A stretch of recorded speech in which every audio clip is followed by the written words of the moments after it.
Assalamualaikum warahmatullahi wabarakatuh. Selamat sore kawan pajak.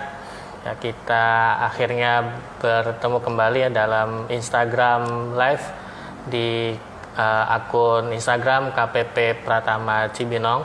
Seperti biasa, saya tidak sendiri, saya ditemani oleh rekan saya dengan Mas Haris. Apa kabar nih Mas Haris? Yang baru bergabung mungkin, dan Mas Jaki adalah penyuluh pajak KPP Pratama Cibinong. Nah, kali ini kita mau bahas apa nih Mas? Kita mungkin sering dengar ya Mas ya, tentang PPh final kawan pajak. Ini kalau pertama kali dengar gitu, ini pajak udah kayak pertandingan nih Mas nih, bola atau bulu tangkis ya. Ada PPh final, PPh tidak final. Kalau PPh semifinal ada nggak Mas? Oh, kalau semifinal tuh nggak ada ya Mas ya? Nggak ada. Jadi jenis pajak penghasilan berdasarkan bisa tidaknya diperhitungkan pada akhir tahun. Memang dibagi dua, yaitu PPh final dan PPh tidak final. Oh, jadi itu istilah di pajak ya Mas, ada PPh final dan tidak final. Betul. Kirain semifinal juga ada ya? Nggak ada ya? Nggak ada. Nah, jadi sudah disinggungnya PPh final dan PPh tidak final. Ya, jadi sebelum ke situ nih Mas ya. Jadi kita harus tahu dulu nih, kan ada hak yang dikenakan terhadap penghasilan orang pribadi dan badan. Ya. PPh ini cara pelunasannya ada dua, yaitu dilunasi saat tahun berjalan, artinya dilunasi di tengah-tengah tahun, dan ada PPh yang dilunasi di akhir tahun. Ya, artinya PPh yang terutang di SPT tahunan. Nah, PPh yang terutang di SPT tahunan ini bisa dikurangi dengan PPh yang telah kita bayar atau angsuran gitu, angsuran PPh-nya itu. Nah, sedangkan PPh yang tidak dapat mengurangi di SP tahunan itu disebutnya PPh final. Jadi kesimpulannya PPh final ini adalah PPh yang tidak dapat dikreditkan pada SPT tahunan, dan sebaliknya PPh yang tidak final itu dapat dikreditkan di SPT tahunan. Oh, gitu. Mungkin saya bisa menangkap nih Mas, kenapa dinamakan PPh final? Ketika kita bayar PPh di tengah tahun, final gitu, udah aja gitu ya Mas ya? Enggak diperhitungkan di akhir tahun ya. Kalau tidak final, kebalikannya ya, bisa jadi kredit pajak. Jadi PPh yang kita bayar di tengah tahun bisa mengurangi PPh di SPT tahunan, itu yang tidak final ya Mas ya. Nah, jadi kalau contoh nih kita bayar PPh final ya di bulan Agustus 2023 ini 1 juta.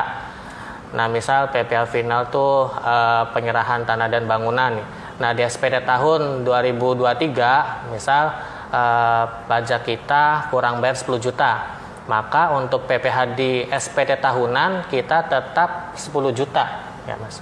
Jadi 1 juta yang dibayar di Agustus itu tidak bisa jadi pengurang ya, karena jenisnya PPh final itu ya Mas ya.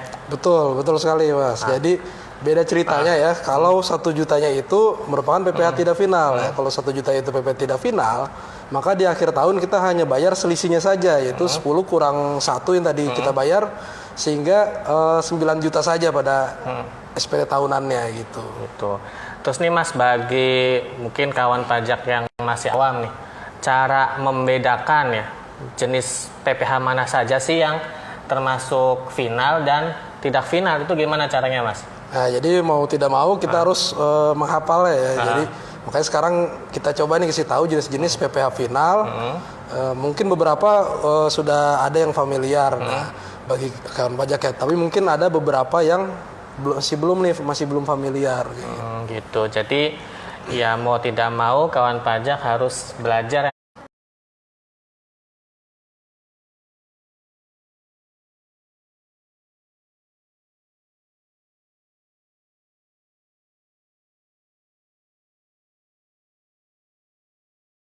Lalu ada 100 sampai dengan 500 juta itu 15%. Dan yang terakhir di atas 500 juta itu 25%.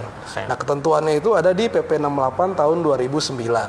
Oke, berarti ini tentang PPh 21 ya Mas. PPh 21 yang bersifat final. Tadi ada uang pesangon ya bagi yang Kalau pesangon tuh bagi yang PHK ya Mas ya. Iya, biasanya yang di PHK. Terus ada juga nih yang kedua, uang manfaat pensiun. Ini hampir mirip nih dengan pesangon, tapi ini bagi yang pensiun ya. Ada uang manfaat pensiun, CHT itu jaminan hari tua, dan THT tunjangan hari tua.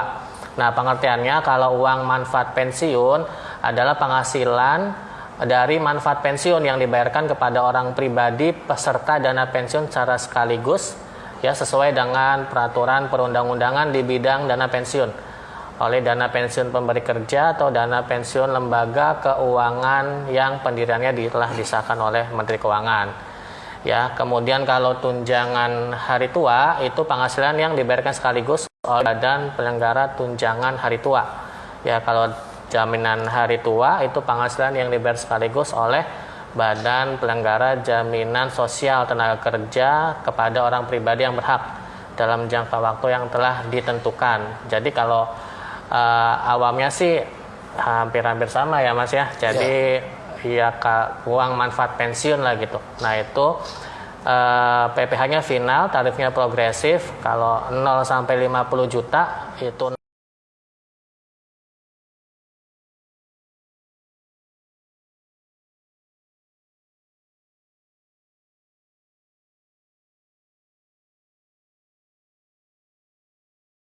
Nah, ini ketentuannya ada di PP 68 tahun 2009. Ya. Ada lagi nih yang masih di PP 21 ya. Yang 21. Ketiga itu adalah PPh 21 final atas penghasilan selain penghasilan tetap dan teratur setiap bulan berupa honorarium atau imbalan lain dengan nama apapun yang menjadi beban APBN atau APBD. Nah, ini dipotong oleh bendahara pemerintah ya yang membayarkan honorarium atau imbalan tersebut. Jadi atas penghasilan berupa honorarium atau imbalan tadi tersebut itu merupakan PPh final ya, yang tidak termasuk biaya perjalanan dinas. Nah, tarifnya ini ada beragam ya.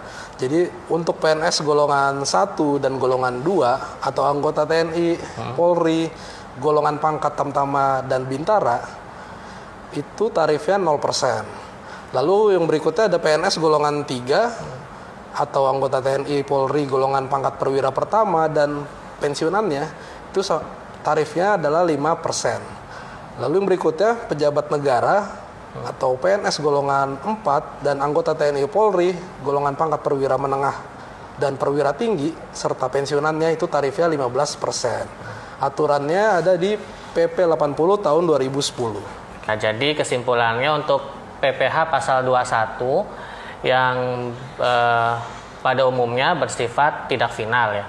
Namun ada 3 jenis yang bersifat final, yaitu uang pesangon, kemudian uang manfaat pensiun JHT dan THT, dan satunya lagi imbalan bukan rutin yang diterima PNS, TNI, dan Polri, itu 21. Kemudian selanjutnya Mas ada. Nah, jadi lagi? Selain PPh pasal 21 ada juga nih di PPh pasal 22.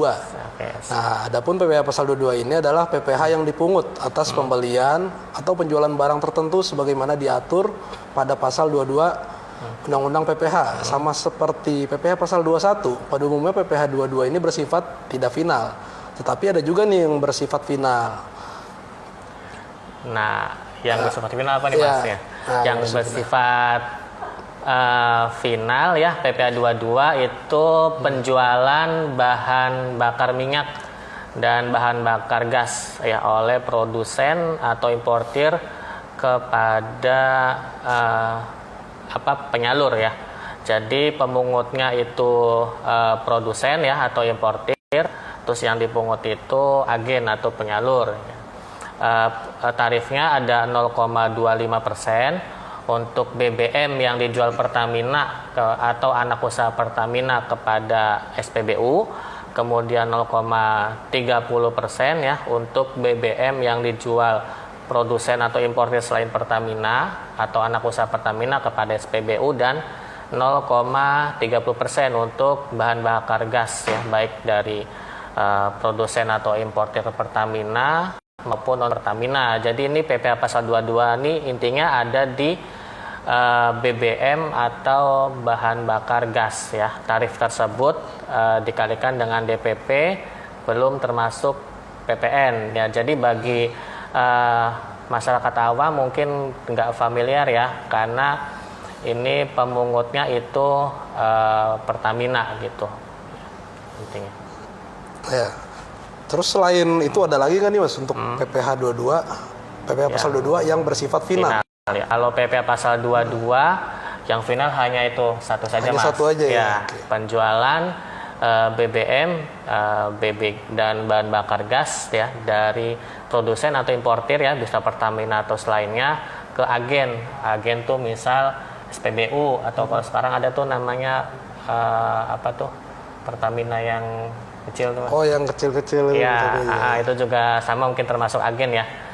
Itu bersifat final. Selain itu PPh 22 sifatnya tidak final. Nah, kita lanjut ya dari PPh 22 ke PPh pasal 15. Oke, jadi setelah 22 terus tadi 21, sekarang ada juga PPh pasal 15. Nah, PPh pasal 15 ini adalah untuk PPh untuk wajib pajak usaha tertentu. Nah, itu contohnya perusahaan pelayaran dan penerbangan. Nah, PPh pasal 15 ini umumnya bersifat final. Oke, kita bahas satu-satu ya. Oke, jadi PPh pasal 15 yang pertama yaitu wajib pajak perusahaan pelayaran dalam negeri. Jadi wajib pajak perusahaan pelayaran dalam negeri dikenakan PPh atas seluruh penghasilan yang diterima atau diperoleh baik dari Indonesia maupun dari luar Indonesia. Oleh karena itu, penghasilan yang menjadi objek pengenaan PPh ya, meliputi penghasilan yang diterima atau diperoleh wajib pajak dari pengangkutan orang atau barang ya, termasuk sewa kapal ya, dari pelabuhan Indonesia ke Indonesia masih dalam negeri nih, atau bisa juga pelabuhan di Indonesia ke luar negeri, atau bisa juga dari luar negeri ke Indonesia, atau bisa juga dari luar ke luar. Yang penting wajib pajak ini perusahaan pelayaran dalam negeri. Nah, itu tarifnya 1,2% ya dikali peredaran bruto. Nah, ini sifatnya final. Ya, peredaran bruto itu semua imbalan ya atau nilai pengganti berupa uang yang diterima atau diperoleh wajib pajak perusahaan pelayaran dalam negeri dari pengangkutan orang atau barang ya. Ketentuannya ada di KMK nomor 416 garing KMK 04/1996. Jadi sudah cukup lama ya, dari 96 aturan. Itu untuk WP pelayaran dalam negeri. Nah,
wajib pajak yang melakukan kegiatan usaha jasa maklon internasional di bidang produksi mainan anak-anak.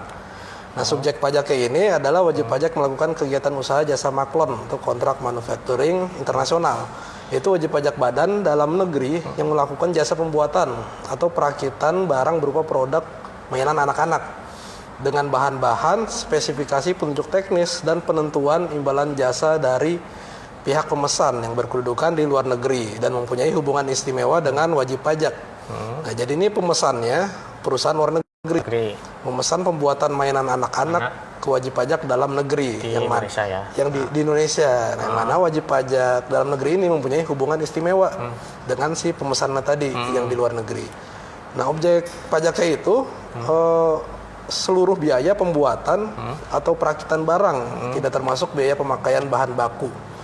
Nah, pengertian biaya pembuatan atau perakitan barang mencakup seluruh pengeluaran yang merupakan biaya pabrikasi langsung selain bahan baku milik prinsipal dan tidak langsung serta biaya umum dan administrasi sesuai dengan pembukuan komersil wajib pajak. Nah, untuk tarifnya tersendiri ini adalah 2,1% ya dari seluruh nih jumlah biaya pembuatan atau perakitan barang tidak termasuk biaya pemakaian bahan bakunya. Nah, ini ketentuannya ada di KMK 543 tahun 2002.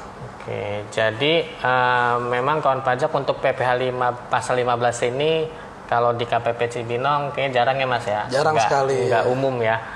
Tapi ada aturannya. Jadi PPh pasal 15 itu dia menggunakan norma perhitungan khusus ya. Jadi ada tarif tertentu nih. Jadi biasanya kan tarifnya kan kalau yang umum 11% tuh Mas ya, dikali laba neto ya. Kalau PP pasal 15 dia punya tarif khusus, tadi ada yang 0,64, nilai 1, berapa, saya juga kapal ya kalau nggak lihat. Iya, ada banyak. Jadi ada 4 jenis ya kawan pajak PPh pasal 15 yang bersifat final. Ada wajib pajak perusahaan pelayaran dalam negeri, terus wajib pajak perusahaan pelayaran dan atau penerbangan luar negeri, kemudian ada wajib pajak luar negeri yang mempunyai kantor perwakilan dagang di Indonesia, dan satu lagi wajib pajak yang melakukan kegiatan usaha jasa maklon internasional di bidang produksi mainan anak-anak. Ya, betul ya Mas. Jadi sebenarnya nih untuk pasal 15 ada 5 jenis. Ada 5 ya? Iya. Satunya mana Mas? Nah, cuma yang satu ini tidak final, makanya tadi kita cuma menyebutkan 4. Yang satu aja. ini untuk PP perusahaan penerbangan dalam negeri. Nah, kemudian PPh pasal 15 ini kan memang karena jarang, bahkan mungkin tidak ada ya kalau di KPP Cibinong. Cuma tidak apa-apa kita sampaikan di sini aja untuk tambahan pengetahuan kawan-kawan semua. Nah, ya, jadi tadi sudah disampaikan di awal ya kawan pajak. Jadi jenis PPh pasal ya PPh yang bersifat final itu banyak ya. Nah, beberapa populer nih Mas ya, tapi emang beberapa jarang didengar nih. Kayak tadi usaha maklon apaan tuh ya, jarang denger ya. Betul. Jadi oke lah kita lanjut aja ke PPh pasal selanjutnya ya, yang populer itu PPh pasal 4 ayat 2 ya Mas. Ya, nah untuk PPh pasal 4 ayat 2 ini objeknya objek pajaknya banyak. Jadi mungkin kita bahas di episode selanjutnya aja kali ya, karena pembahasannya akan lebih panjang seperti itu. Jadi nggak bisa sekarang ya Mas ya, jadi ada episode 2 nih ya. Iya, jadi kita di episode 2 aja untuk PPh 2. Jadi tapi mungkin bocoran aja nih Mas nih, kira-kira bisa nggak disebutin sedikit apa sih objek pajak PPh pasal 4 ayat 2? Ya, jadi kan objek itu ada banyak ya. Mungkin banyak kawan pajak nih yang sudah tahu juga ya, saya kira. Jadi ada PPh final atas jasa perolehan tanah dan atau bangunan, lalu ada atas persewaan tanah bangunan, ada juga PPh atas jasa konstruksi, dan ada juga peraturan PPh untuk WP UMKM yang tarifnya 0,5% itu. Oh, itu juga PPh final ya Mas termasuk ya? PPh final. Oke, jadi seperti yang tadi disampaikan, nanti ini yang untuk PPh pasal 4 ayat 2 insya Allah dibahas nanti ya, kalau bisa pekan depan ya Mas ya, nanti lihatlah waktunya juga. Nah, untuk selanjutnya kawan pajak kita akan bahas tentang tadi kan ini ya jenis apa saja. Nah, kita sekarang akan bahas tentang cara pembayaran dan pelaporan PPh final. Oke.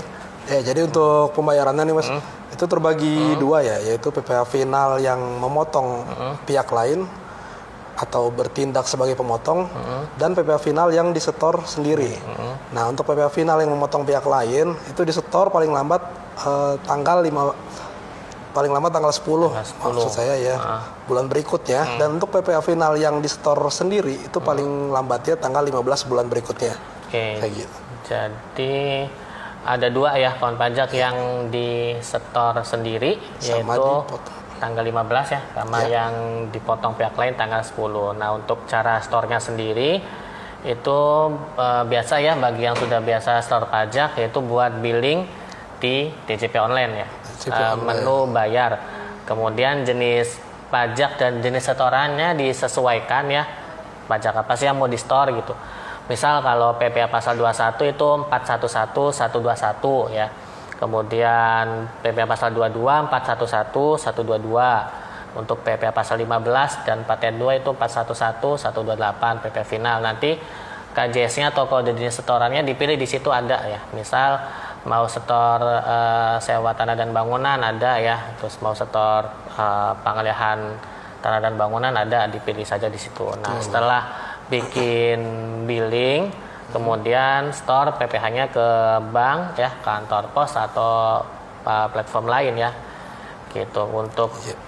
Itu untuk pembayaran. Nah, untuk pelaporannya gimana, Mas? Nah, jadi kalau untuk lapornya itu sama dengan PPh yang tidak final. Jadi untuk PPh pasal 21 itu dilapor dengan membuat CSV di ISPT. SPT ya. Ya, lalu kita upload dan upload di DJP online. Ya, nah untuk PPh pasal 22, PPh pasal 15 dan PPh pasal 4 ayat 2 itu saat ini menu pelaporannya ada di unifikasi di DJP online.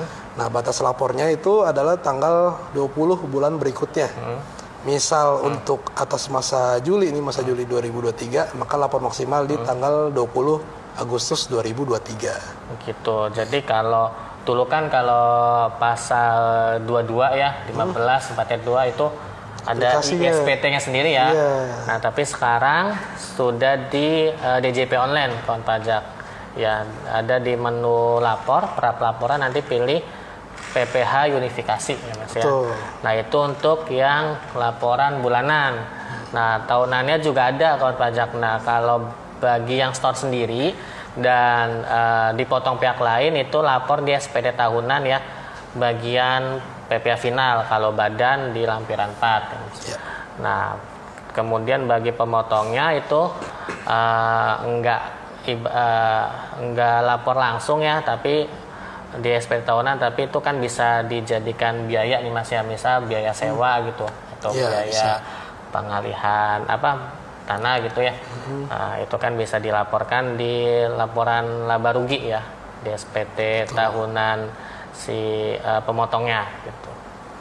Nah, sekarang gimana Mas? Mau baca pertanyaan? Ya, coba kita. Kalau ada ya, kalau ada yang nonton. Ada.